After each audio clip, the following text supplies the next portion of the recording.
Bueno, qué bendición poder estar aquí en este seminario haciendo lo que Jesús hizo. Este seminario es para ayudarle a todo creyente a ministrar en el poder del Espíritu Santo. Originalmente este seminario se inició con John y Sonia Decker, quienes escribieron un libro con ese nombre, y yo recomiendo que ustedes estén leyendo ese libro, leyendo sus historias y también cómo ellos presentan estos temas que vamos a estar tratando aquí en Haciendo lo que Jesús hizo.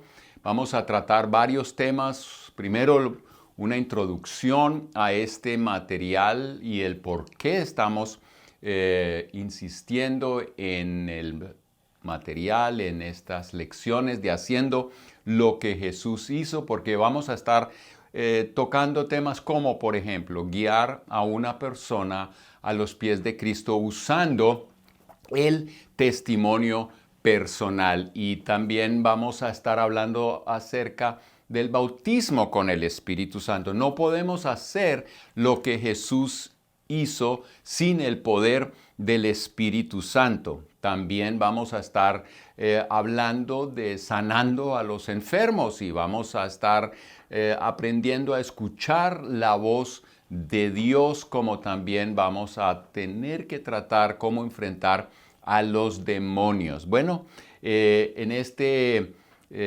seminario Haciendo lo que Jesús hizo hay algunas bases bíblicas que yo quiero que nosotros estemos pues revisando y mirando, pero otra vez el tema de haciendo lo que Jesús hizo es hasta bíblico este título. Nosotros leemos en Juan capítulo 14 versículo 12, les digo la verdad, todo el que crea en mí hará las mismas obras que yo he hecho. Eso lo dice Jesús, y aún mayores, porque voy a estar con el Padre. Aquí dice, el que crea en mí. Todo creyente debe entender estas verdades que vamos a estar tratando aquí en este seminario, haciendo lo que Jesús hizo, y poder ministrar con ellos. Porque aquí dice, el que crea en mí hará las mismas cosas que yo hice y aún mayores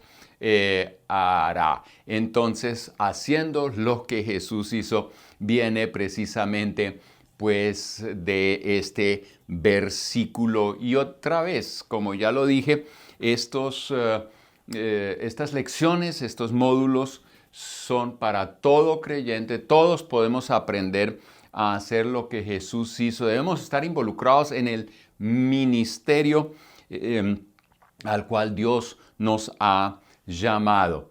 El llamado de Jesús es para todos. ¿Cuál es ese llamado? Mateo 28, 18 al 20 dice que debemos ir y hacer discípulos en todas las naciones. Mateo 28, 18 al 20. Y ese llamado no es solamente para algunos especialistas, es un llamado para toda la iglesia, para cada miembro. Y dice Laura Crocus y Angie Pratt en uno de sus materiales, evangelismo es compartir el mensaje del evangelio con palabras, y discipulado es ayudar a otros a andar por fe, comunicar su fe y multiplicar su fe.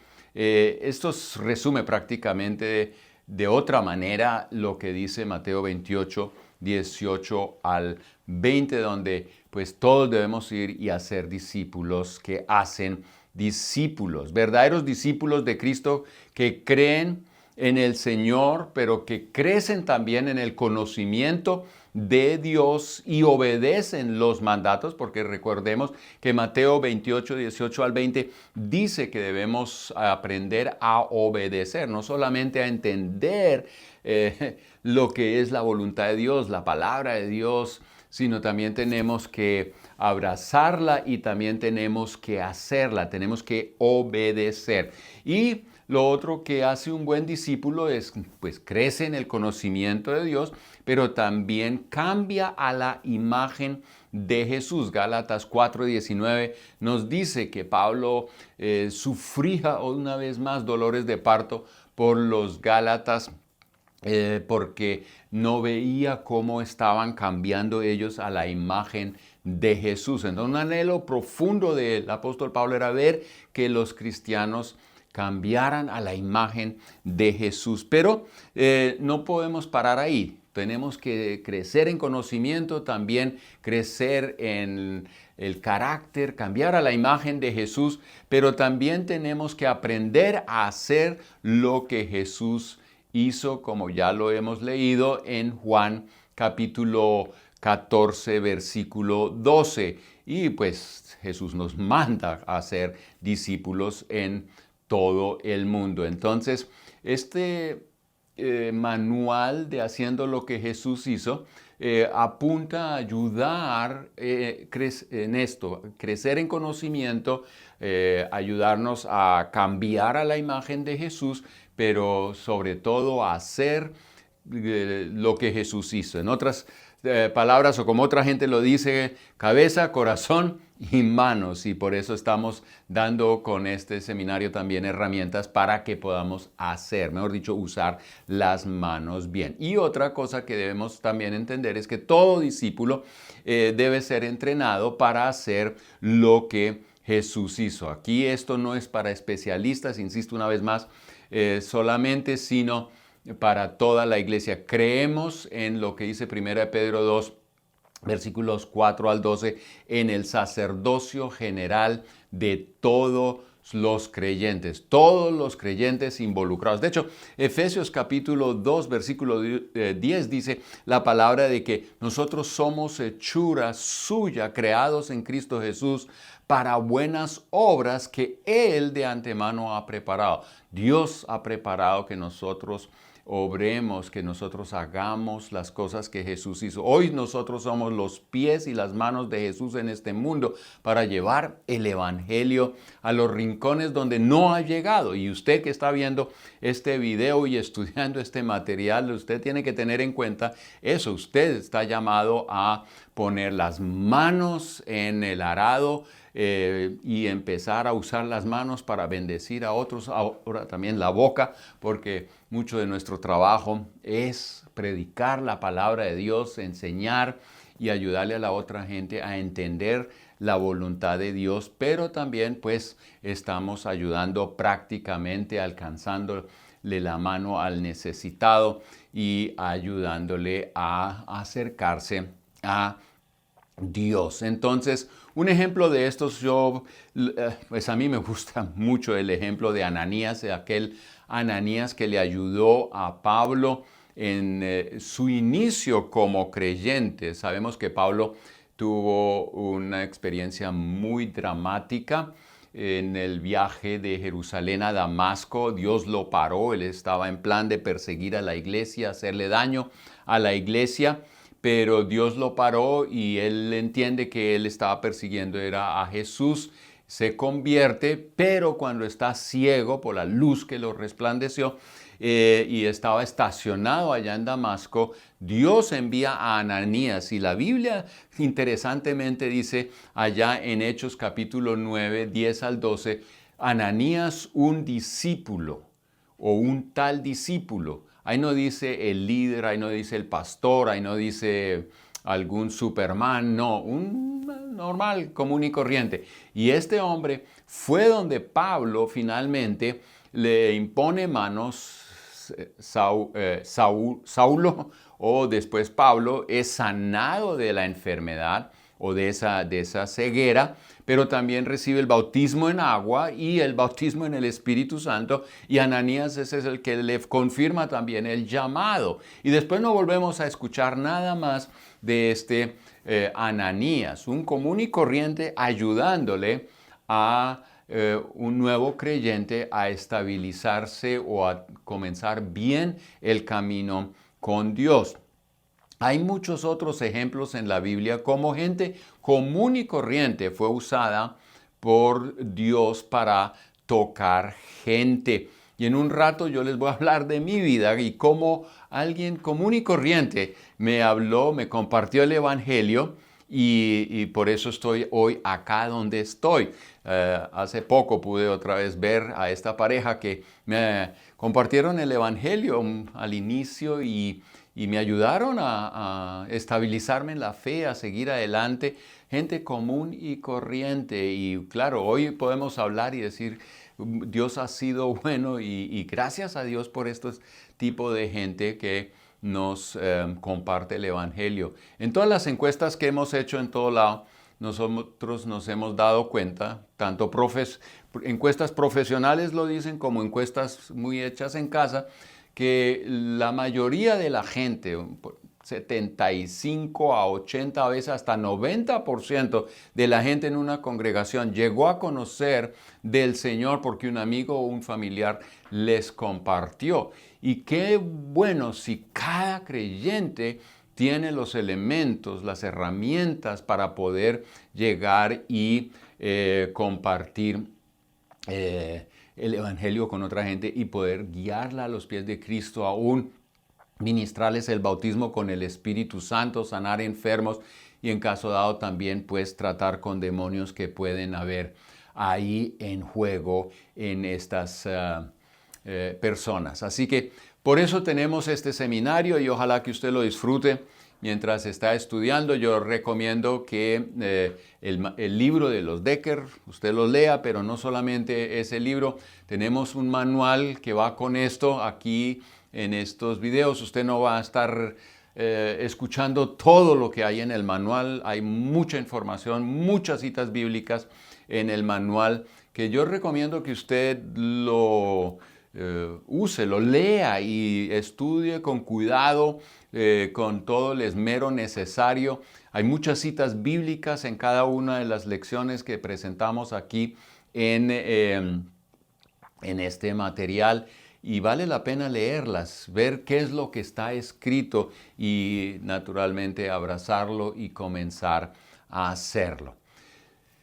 Entonces, alistémonos porque esto va a ser un viaje muy, pero muy lindo.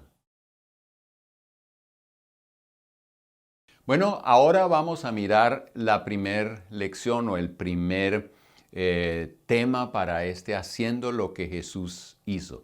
Cuando hablamos de compartir el testimonio con otra gente, para guiarla a los pies de Cristo, cuando hablamos de llegar y ministrarle a otro o guiarlo en el bautismo del Espíritu Santo o sanar enfermos, eso todo es muy lindo y es también fantástico, pero algo que no podemos olvidar es que Jesús oró. En Lucas capítulo 11, versículo 1 dice, una vez Jesús estaba orando en cierto lugar. Cuando terminó, uno de sus discípulos se le acercó y le dijo, Señor, enséñanos a orar, así como Juan les enseñó a sus discípulos. Es interesante este versículo porque es el único que nos habla, o ese es el único momento donde vemos que los discípulos están maravillados por lo que ocurre alrededor de la vida de Jesús y entienden que lo que Jesús hace tiene una fuente.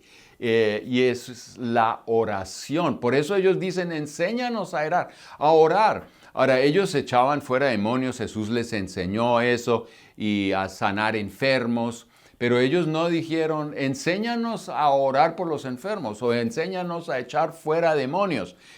La única pregunta que los discípulos hicieron fue, enséñanos a orar cuando se trata del ministerio y cuando se trata de enséñanos, ¿cierto? Es enséñanos a orar así como Juan les enseñó a sus discípulos. Así que la primera cosa que nosotros tenemos que tener presente es que la oración es un aspecto central de la vida y del ministerio de nuestro Señor Jesucristo. Y eso también debe ser un aspecto muy central en nuestra vida. Los discípulos estaban tan fascinados con ese aspecto de la vida y ministerio de Jesús que le pidieron específicamente que les enseñara a orar. En los evangelios notamos que es Lucas quien principalmente resalta ese aspecto de la vida de Jesús y también de su ministerio. Es el tema de la oración. De hecho, hay quienes han denominado el Evangelio de Lucas como el Evangelio de la oración. Y en su material encuentran muchas de las citas que hablan de la oración. Es verdad, Lucas, si uno quiere enseñar acerca de la oración, usted tiene que mirar Lucas. Sí, yo entiendo, Mateo habla también, y Marcos y Juan, pero Lucas como que también hace un énfasis acá y vale la pena leer cada una de esas citas, el contexto. Nosotros vemos que Jesús se apartaba a veces noches enteras para orar. Esto es algo tremendo y quería estar a veces solo. Sí, él oraba también en público, pero mayormente él tanqueaba, él se alineaba con Dios en esos tiempos de oración. De hecho, en algún lugar, en Juan capítulo 5, nosotros leemos que Jesús dice, yo no hago nada por mi propia cuenta, sino lo que veo hacer a mi Padre, eso yo lo hago. Ahora, recordemos, Jesús aquí en la tierra era humano y totalmente dependiente del Padre y lo que éste le indicaba. Entonces uno se pregunta, ¿cómo sabía Jesús que tenía que sanar a este lisiado en ese lago de Betesda y no todos los otros que estaban ahí? Él había escuchado del Padre. ¿Por qué? Porque había pasado tiempo con el Padre. De hecho, también vemos que Jesús insistió en que su casa sería una casa de oración y lamentaba mucho que habían hecho de la casa de Dios un lugar de negocios y de estafas y de corrupción, y por eso él tumba todas las mesas y saca a los vendedores con agarrote. Eso es algo bien dramático, pero él insistía, mi casa tiene que ser una casa de oración y no de corrupción y negocios raros y religiosidad falsa. Entonces, es muy importante por eso que nosotros miremos este aspecto y lo practiquemos. Así que si usted dice, yo hago lo que Jesús hizo, tiene que considerar el tema de la oración en su propia vida. Y yo quiero insistir en una cosita acá. Cuando estamos hablando de haciendo lo que Jesús hizo, los temas que presentamos en este material no es todo lo que Jesús hizo. Hay muchas otras cosas que nosotros podemos aprender de la vida de Jesús. Sin embargo, estos temas son básicos, son importantes y todo creyente debería estar pues practicándolos. Una cita más, pero esta sí de Marcos capítulo 1 versículo 35. Allí dice, a la mañana siguiente, antes del amanecer, Jesús se levantó y fue a un lugar aislado para orar. Esos tiempos a solas con el Padre eran para él esenciales, eran importantes. Otra cita, nuevamente Lucas capítulo 22, 39 al 46 dice, luego acompañado por sus discípulos, Jesús salió del cuarto en el piso de arriba y como de costumbre, tengo eso subrayado o en negrillas, no, como de costumbre, era una costumbre, es algo normal, no era cuando el agua le llevaba al cuello que iba a buscar al papá, al Padre, sino que estaba buscando al Padre por costumbre. Y dice ahí, fue al monte de los olivos, allí les dijo, oren para que no cedan a la tentación. Se alejó a una distancia como de un tiro de piedra, se arrodilló y oró, Padre, si quieres te pido que, Padre, si quieres, te pido que quites esta copa de sufrimiento de mí. Sin embargo, quiero que se haga tu voluntad, no la mía. Entonces apareció un ángel del cielo y lo fortaleció. Oró con más fervor y estaba en tal agonía de espíritu que su sudor caía a tierra como grandes gotas de sangre. Finalmente se puso de pie y regresó a donde estaban sus discípulos, pero los encontró dormidos y exhaustos por la tristeza. ¿Por qué duermen?, les preguntó. Levántense y oren para que no cedan ante la tentación. Versículos muy interesantes. Jesús sabe que es un momento muy difícil y él, como tenía costumbre, estaba orando y orando en una intensidad tremenda. Y los discípulos dormidos. Ojalá que no nos encuentre a nosotros también dormidos y por eso nos falta ese empuje, ese poder, esa unción para poder hacer lo que Jesús hizo en este mundo. Y este mundo sí que necesita a una iglesia que entiende la voluntad de Dios, que entiende el corazón de Dios y que se mueve en el Espíritu y que se mueve en el poder del Espíritu para poder hacer discípulos que hacen discípulos en todas las naciones, y así pues podamos ver que Mateo 24:14 se hace una realidad, donde dice que este evangelio del reino se va a estar predicando a todas las naciones y entonces vendrá el fin. No hay duda, una de las características notables es que Jesús tenía esa costumbre, la de orar, y que también esa sea nuestra costumbre. Y como ya leíamos, también lo dice Lucas 6:12, muchas veces se alejaba al desierto a orar y también a una montaña. Es interesante notar que el lugar que frecuentaba durante su ministerio, el Monte de los Olivos, llegó a ser el lugar donde en oración batalló la más ardua e importante lucha antes de encaminarse a la cruz. Piénselo, el lugar de batalla final era el lugar donde él más tiempo pasaba orando a su Padre. Esto muestra la relación tan cercana de que la batalla en nuestra vida y también por el mundo se pelea sobre las rodillas o de pie, porque algunos de nosotros no estamos arrodillándonos porque, bueno, nos podemos dormir. Eso es lo que me pasa a mí, entonces yo camino mucho. Paso subiendo y bajando el cuarto y orando en lenguas y intercediendo. Con eso me mantengo despierto y concentrado también. Otros les gusta ir al bosque, otros les gusta a la larga ir a la montaña y algunos tendrán la oportunidad de ir a un desierto. Interesante que Jesús iba mucho al desierto y yo creo que eso nos muestra de poder estar en un lugar donde uno no es tan distraído por tantas cosas. Así que hagamos de la oración parte de nuestro ministerio, parte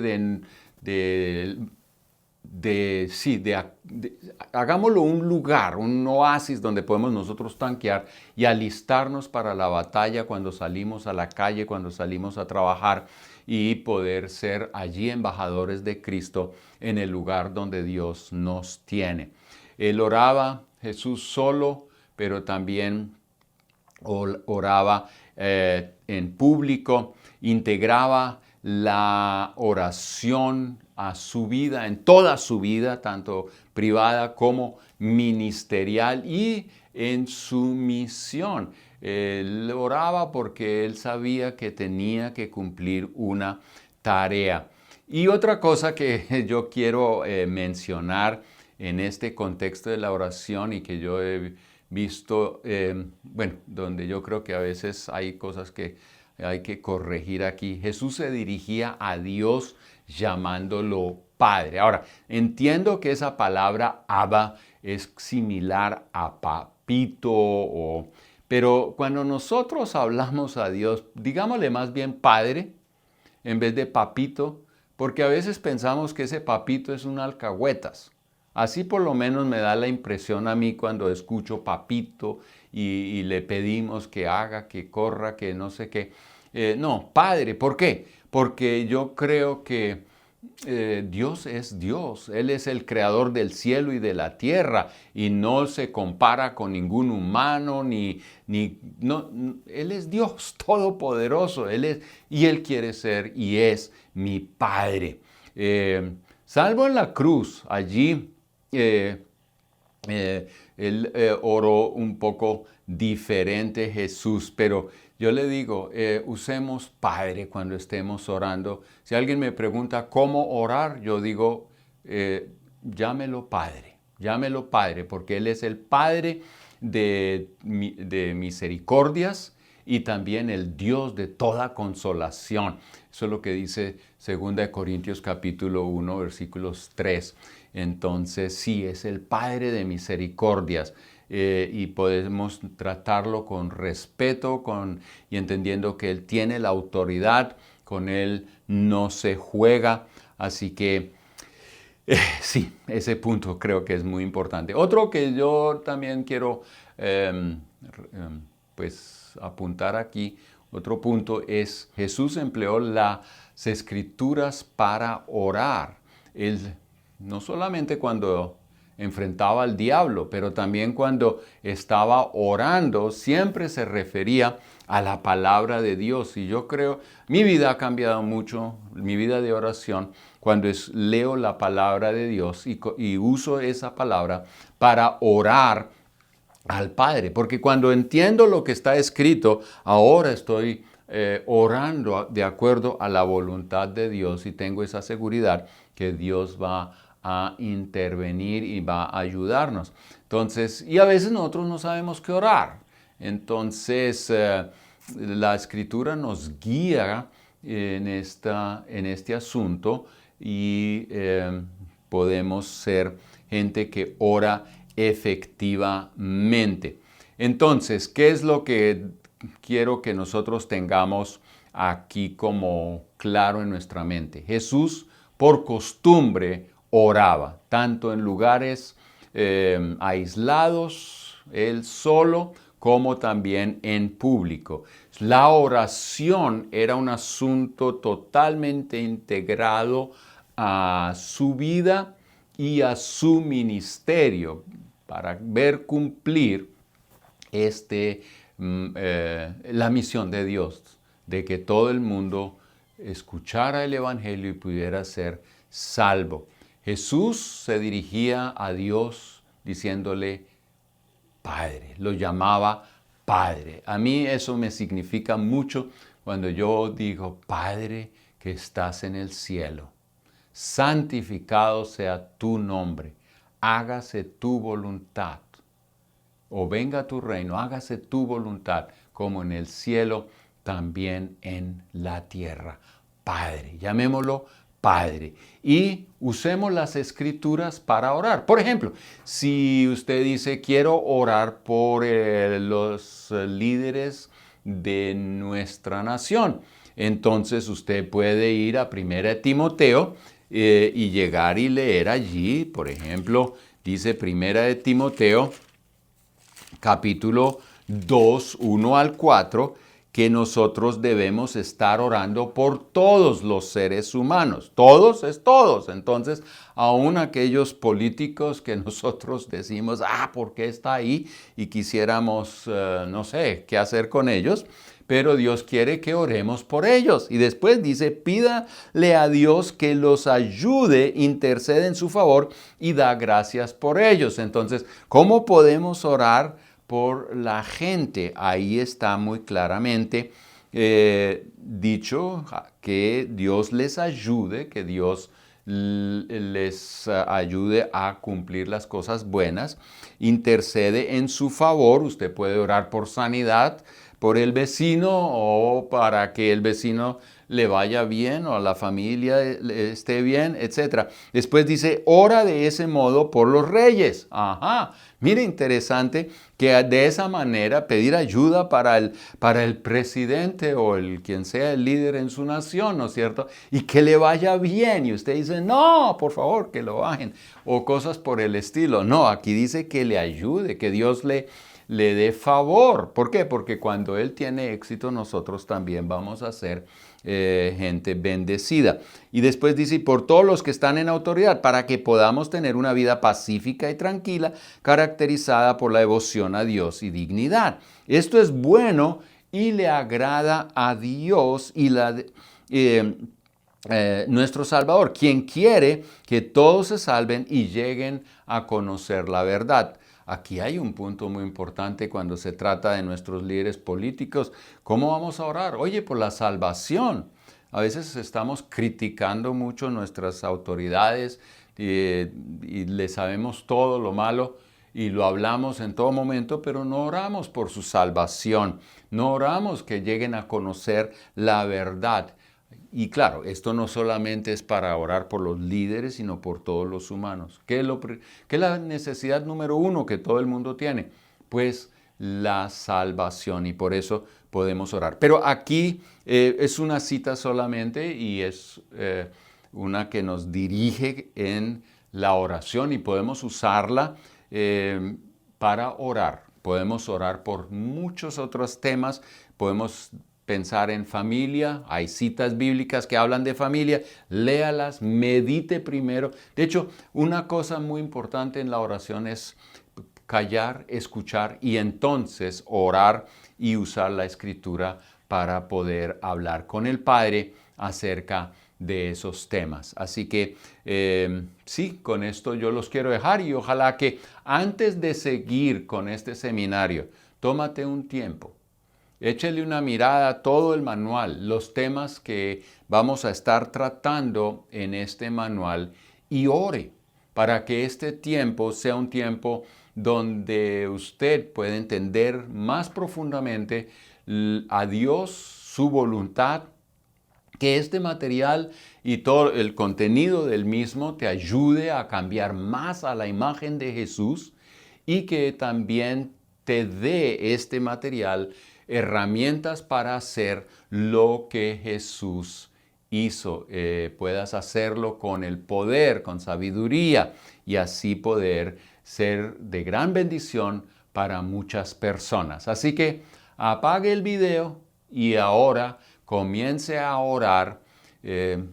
Revisa el contenido de este material y tómate un buen tiempo para orar. Señor, venga tu reino y hágase tu voluntad como en el cielo, también en la tierra. Y yo quiero ser parte, Señor, de lo que quieres hacer en este mundo.